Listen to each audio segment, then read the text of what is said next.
नमस्कार. मी भाऊ तोरसेकर. तुम्ही बघत आहात प्रतिपक्ष. मित्रांनो, मी आज जो विषय सांगणार आहे तुम्हाला त्याच्याशी जुळणारी एक गोष्ट मला आठवतं.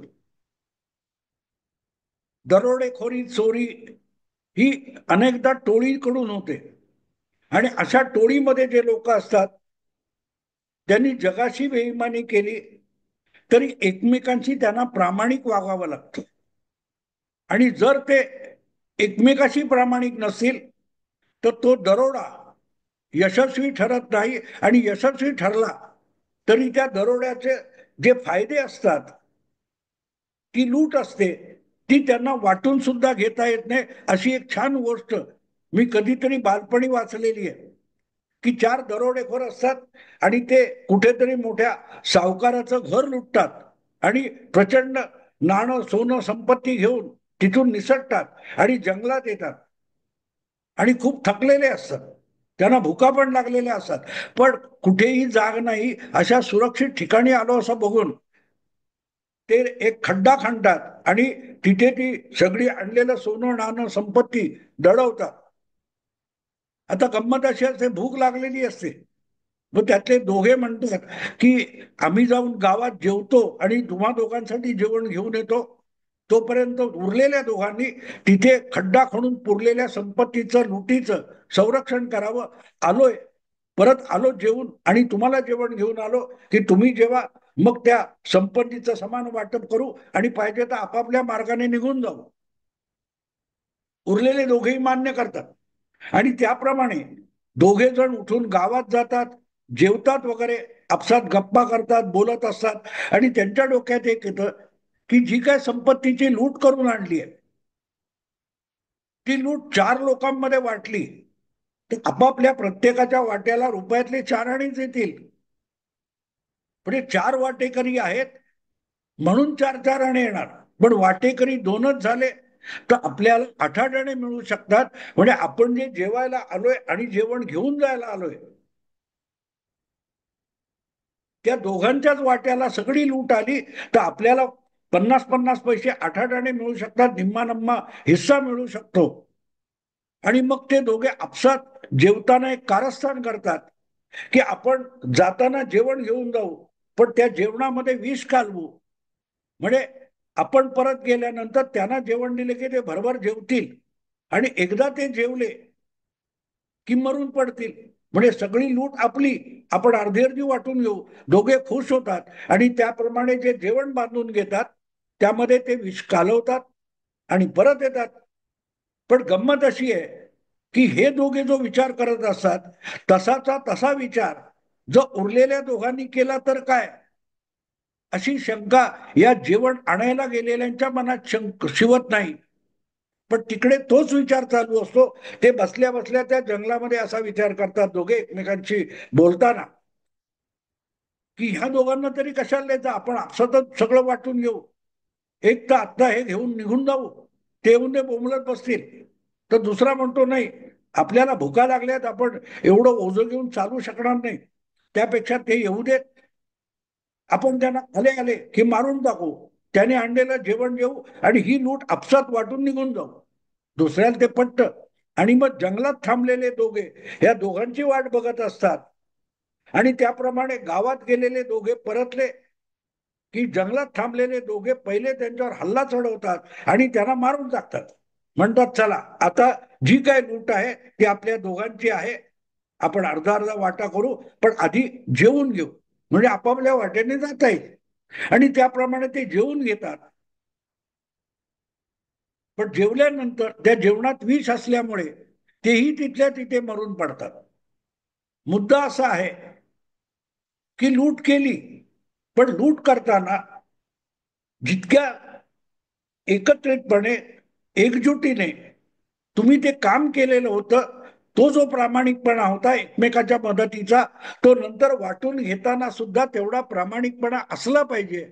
नसला तर लूट करता येते पण लुटीचा लाभ घेता येत नाही. आणि हीच अवस्था आज भारतातल्या सगळ्या विरोधी पक्षांची आहे.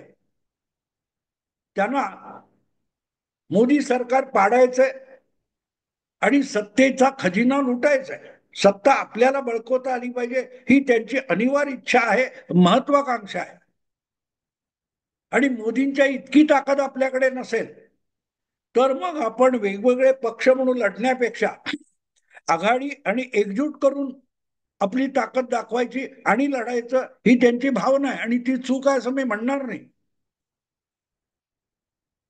पण एकजूट करताना हे सगळं जे काही मिळवायचं आहे ते मिळताना त्याच्याकडून घेतलं तर आपसात वाटून घेण्याची आणि प्रामाणिकपणे त्यात हिस्सा एकमेकाला देण्याची इच्छा असली पाहिजे. आणि ती इच्छा किंवा तो परस्पर विश्वास नसल्याच्या साक्षी वारंवार मिळत असतात, पुरावे वारंवार येत असतात. तुम्हाला आठवत असेल साधारण वर्षभरापूर्वी लोकसभा निवडणूक संपली आणि विधानसभा निवडणुकीचे वेध लागलेले होते. लोकसभा निवडणुकीत महाविकास आघाडी म्हणून एकत्र असलेल्या उबाठा शिवसेना, शरद पवार एनसीपी आणि काँग्रेस या तीन पक्षांना 48 मध्ये 31 जागा मिळाल्या होत्या. जवळजवळ 2/3 यश त्यांना मिळालेलं होतं. पण ते यश मिळाल्यानंतर महाराष्ट्राच्या विधानसभेत जी लूट नंतर करायची म्हणजे महाराष्ट्र विधानसभा जिंकल्यानंतर जे सरकार आणि सत्ता बनणार आहे ती कल्पनेतली लूट आपल्यापेक्षा दुसऱ्याला जास्त मिळेल या भीतीने हे तिन्ही पक्ष एकमेकांच्या उरावर बसले होते. आणि म्हणून उद्धव ठाकरे पहिल्या दिवसापासून मागणी करत होते निवडणूक होण्याच्या आधी, मतदान होण्याच्या आधी, निवडणूक प्रक्रिया सुरू होण्याच्या आधी मुख्यमंत्री पदाचं नाव जाहीर करा. याचा अर्थ उद्धव ठाकरे हाच आमचा मुख्यमंत्री पदाचा चेहरा आहे असं जाहीर करा. यासाठी उद्धव ठाकरे हट्ट धरून बसले होते. पण राहुल गांधी किंवा काँग्रेस त्यावर चकार शब्द बोलायला तयार नव्हते. आणि त्यामुळे ज्या काही विधानसभेच्या 288 जागा होत्या त्या तीन पक्षांमध्ये किंवा तीन गटांमध्ये वाटणी करेपर्यंत वेळ निघून गेला. आणि इथे फरक पडतो तिघांचा एकमेकावर किती विश्वास नव्हता हे त्या सगळ्या लोकसभा ते विधानसभा निवडणुकीच्या दरम्यान दिसत होतं. उलट दुसरीकडे यावर कुठचीही वाच्यता न करता शिंदे, फडणवीस, अजितदादा या तिघांनी आपापल्या पक्षामध्ये जागांचं यशस्वी वाटप करून विषय संपवलेला होता. ते निवडणुकीच्या प्रचाराला सुद्धा लागले होते. पण लोकसभेचे यश पचवता न आलेले आणि विधानसभेचं यश मिळण्याआधीच सगळं आपल्यालाच मिळावं या हट्टापायी महाविकास आघाडीतले जे पक्ष लढत होते ते बघितलं की त्या चार दरोडेखोरांची आठवण येते. सगळं आपल्याला पाहिजे आणि त्यासाठी परस्पर विश्वासाची आहुती देणारे लोक एकत्र येऊन कुठचीही आघाडी होत नाही. हा महाराष्ट्रातला अनुभव आहे. पण म्हणून दिल्लीमध्ये आम आदमी पार्टी आणि काँग्रेस हे इंडिया अलायन्सचे दोन मित्र पक्ष होते. त्यांना हातात हात घालून खांद्याला खांदा लावून भाजपशी लढता आलं का नाही. 2-4-5 जागा अधिक पाहिजेत किंवा कमी पाहिजेत याच्यावरून जागा वाटपा ज्या जागा जिंकायच्या आहेत त्या जागावरून इतकी हाणामारी झाली की दोघे वेगवेगळे लढले आणि भाजप निवडणूक जिंकून गेला. तेच आता बिहारमध्ये होऊ घातलेलं आहे. बिहारमध्ये गेले 2-3 महिने मोठमोठे मोर्चे, यात्रा, काय म्हणाल ते होत आहे, रॅलीज होत आहेत. पण इंडी अलायन्स म्हणून जे काय गठबंधन बिहार विधानसभेची निवडणूक लढवण्यासाठी तयारी करते त्यात समोरून जे प्रतिस्पर्धी आहेत त्यांच्याशी टक्कर देणं, त्यांना हरवणं याचा विचार होण्यापेक्षा जागा वाटण्यामध्ये आपले जे सहकारी पक्ष आहेत त्यांना हरवण्याची एकमेकांची स्पर्धा चालू आहे. आणि जेव्हा अशी स्पर्धा असते तेव्हा तुम्ही तुमच्या समोरच्या बलाढ्य शक्ती आणि शत्रू यांच्या समोर उभे राहू शकत नसता किंवा टक्कर देऊ शकत नसता. आणि म्हणून अजूनही बिहारमध्ये लालू प्रसाद यादव आणि राहुल गांधी किंवा काँग्रेस आणि आरजेडी या दोन आघाडीतल्या प्रमुख पक्षांमध्ये जागा वाटपाविषयी बोलणी सुद्धा होऊ शकत नाहीये. दोघातून विस्तव पण जात नाहीये. गेल्या वेळेला 70 जागा काँग्रेसला दिल्या आणि काँग्रेसने त्यापैकी 19 जिंकल्या आणि 51 हरल्या. तर यावेळेला त्यांना तेवढ्या जागा द्यायच्या नाहीत. फार फार तर 50-52 देऊ असा लालू प्रसादांचा हट्ट आहे. आणि दुसरीकडे काँग्रेस 70 कमीत कमी जागांवर हटून बसलेलं आहे.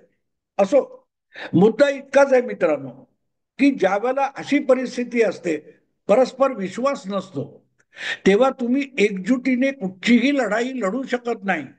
आणि एकजुटीची लढाई याचा अर्थ काय असतो? तुमचा मित्र पक्ष जिथे लढतोय तिथे आपणच लढतोय या भावनेतून आपली सगळी ताकद त्या पक्षाच्या मागे झोकून देता आली पाहिजे.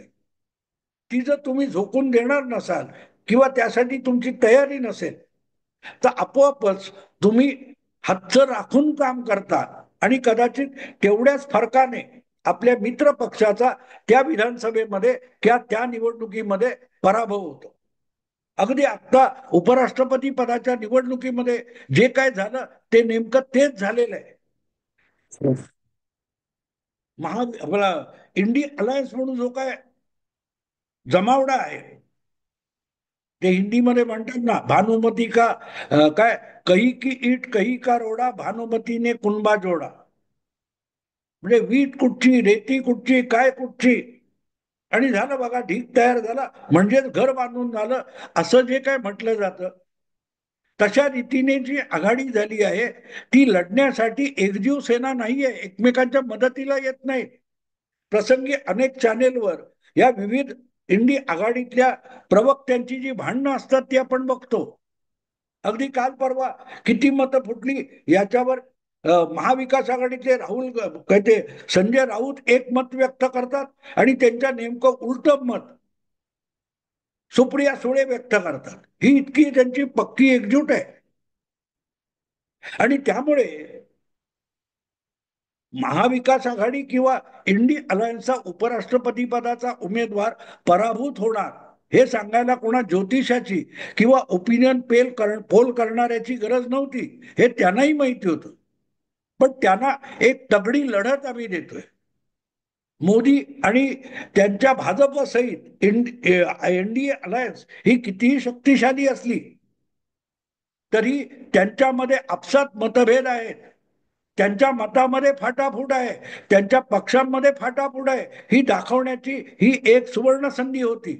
राष्ट्रपती पदाचा इंडिया अलायन्सचा उमेदवार निवडून येणार नाही माहिती होतं, पण त्या निमित्ताने सिद्ध काय करायचं होतं की मोदी जितकं भक्कम सरकार आहे, आपल्या मागे 293 खासदार लोकसभेत आहेत असं दाखवतात, तितके ते एकजूट खासदार मोदींच्या मागे नाहीत हे दाखवण्याची संधी होती. आणि त्यामुळे राज्यसभा लोकसभा मिळून जे काय 423 किंवा 427 खासदार एनडीए उमेदवाराच्या मागे आहेत, त्यापेक्षा त्यांना कमी मतं पडणं हा सुद्धा एक प्रकारे इंडी अलायन्सचा राहुल गांधींच्या गठबंधनाचा विजय ठरला असता. की धक्काच दिला, पण ते झालं नाही. झालं उलट. इंडिया अलायन्सचा उमेदवार त्यांच्या असलेल्या मतांपेक्षा कोण म्हणतो 29 मतांनी, कोण म्हणतो 14 मतांनी, कोण म्हणतो 15 मतांनी विजयी झाला. आणि त्यापेक्षाही महत्वाची गोष्ट अशी की इंडिया अलायन्सचा उमेदवार हा त्यांना अपेक्षित असलेल्या आणि मतदान केलेल्या लोकांपेक्षा 15 मतं कमी पडून पराभूत झाला. जयराम रमेश हे राहुल गांधींचे उजवे डावे हात आहेत. त्यांनी सांगितलं होतं की आमची 315 मतं मतदान आले होते आणि तेवढी मतं तर आम्हाला हमखास पडणार. अधिकची एनडीएची भाजपच्या गोटातली मतं किती फुटतात ते निकालाच्या वेळेला कळेल, असं जयराम रमेश बोलले होते. पण प्रत्यक्षात त्यांनी जी मोजून सांगितली होती 315 मतं, ती सुद्धा त्यांना मिळाली नाहीत. 15 मतं कमी झाली, 15 मतं बाद झाली. पण बाद झालेल्या मतांमध्ये कमीत कमी 10 मतं ही एनडीएची आहेत असं सांगितलं जातं. आणि तसं असेल आणि 5च मतं यांची बाद झाली असतील तर मग एनडीएला जी 452 मतं मिळाली, याचा अर्थ सरळ आहे, ही राहुल गांधींच्या नेतृत्वाखालच्या ज्या इंडी अलायन्स किंवा आघाडी आहे त्यामध्ये कुठेही एकजूट नाही, एक जीव एक जिन्सीपणा नाहीये, आणि त्याचा हा परिपाक आहे. त्यामुळे धक्का द्यायला निघाले होते कोणाला? मोदींना. पण स्वतःच धडक देऊन आडवे पडलेले. आणि त्यातून मग आता इंडिया अलायन्सचे पक्ष हे एकमेकावर आरोप करताना दिसत. आम्ही ठामपणे काँग्रेसच्या उमेदवाराला मत दिलं होतं, सुदर्शन रेड्डींना मत दिलं होतं, पण काँग्रेसचीच मतं फुटली. काँग्रेस म्हणतं की तमुकाची फुटली, दुसरा मित्र पक्ष म्हणतो तमुकाची फुटली. म्हणजे ते जसे 4 दरोडेखोर होते, ज्या दोघांनी विष काढून आणलं त्यांना थांबलेल्या दोघांनी मारलं आणि मग विषारी अन्न खाऊन तेही मेले, तसं हा जो पराभव आहे उपराष्ट्रपती पदाच्या निवडणुकीतला, तो नुसता पराभव नाहीये. त्यातून इंडी अलायन्स मधल्या राहुल गांधींच्या पक्षाच्या राहुल गांधींच्या नेतृत्वाखाली चालणाऱ्या इंडी अलायन्सच्या आघाडीमध्ये किती बेबनाव आहे, किती एकमेकाविषयी अविश्वास आहे, संकटकाळी एकमेकाला ते किती सहजगत्या दगा देऊ शकतात याचं प्रदर्शन घडवलं गेलं. आणि त्यामुळे मतं कुठल्याही पक्षाची फुटलेली असो, पण ती इंडी अलायन्सची मतं फुटली याविषयी आता दुमत राहिलेलं नाही. साहजिकच एक गोष्ट साफ आहे की मतं फुटली असतील कुठच्याही पक्षाची, पण ती इंडी अलायन्सची फुटली. आणि त्यानंतर इंडिया अलायन्स मधले मित्र पक्ष हे एकमेकाच्या उरावर बसलेले आहेत. तू नालायक आहेस, तुझ्यामुळे पडलं, आम्ही व्यवस्थित होतो, आम्ही प्रामाणिकपणे मतदान केले, आमची मतं फुटलेली नाही. कोणाची तरी फुटली ना, आणि ती का फुटली याचा विचार करा. एकमेकावर दोषारोप करून उपयोग नाहीये. ती फुटली याचं कारण तुमच्या आघाडीमध्ये एकजिन्सीपणा नाही. आणि एनडीए किंवा भाजपची जी आघाडी आहे त्या आघाडीमध्ये एकमेकाविषयी विश्वासाचं वातावरण असलं पाहिजे, असा प्रयत्न मोदी शहा करतात. आणि पक्ष पातळीवर आणि प्रत्येक मित्र पक्षाच्या पातळीवर ते होतं. साधी गोष्ट सांगतो, एकनाथ शिंदे यांचा खासदार सुपुत्र श्रीकांत शिंदे याला एनडीएने आपला पोलिंग एजंट बनवला होता. भाजपने आपल्या मित्र पक्षांना पोलिंग एजंट मध्ये म्हणून बसवलं होतं, आणि काँग्रेसने जयराम रमेशांना बसवलं होतं. तिथे सगळा फरक कळतो. त्यामुळे एनडीए बाजूला ठेवा, तुम्ही आधी एकजूट व्हा, आणि एकजूट होण्यासाठी परस्परांवर विश्वास निर्माण होईल असं काहीतरी इंडी आघाडीतल्या लोकांनी करावं. आधी एकमेकांच्या उरावर बसणं सोडा, एकमेकांना शत्रू समजणं सोडा, एकमेकांना आपल्यातलं काही द्यायचा विचार करा. पण ज्या वेळेला आपण दुसऱ्याला काही मित्र म्हणू देणार नाही, पण मित्र म्हणून त्याचं सगळं मी ओरबाडीन आणि ते त्याने निमूटपणे मान्य केलं पाहिजे, अशी लोक एकत्र जमतात, असे मित्र एकत्र येतात. त्यातून मैत्री होत नाही, आघाडी होत नाही, किंवा एखादी संस्था संघटना ही उभी राहत नाही. नेमकी तीच अडचण इंडी अलायन्स मध्ये आहे. आणि नेमका तोच दोष एनडीए मध्ये नसेल तर एनडीएला, भाजप, एनडीए, मोदी यांना हरवणं, राहुल गांधी किंवा इंडी अलायन्स यांना अशक्य आहे. कारण ते समोरच्याशी लढण्यापेक्षा एकमेकाच्या उरावर बसत असतात, ही वस्तुस्थिती आहे. मित्रांनो, आवडलं लाईक करा, शेअर करा, आणि प्रतिपक्षाला सबस्क्राईब करा.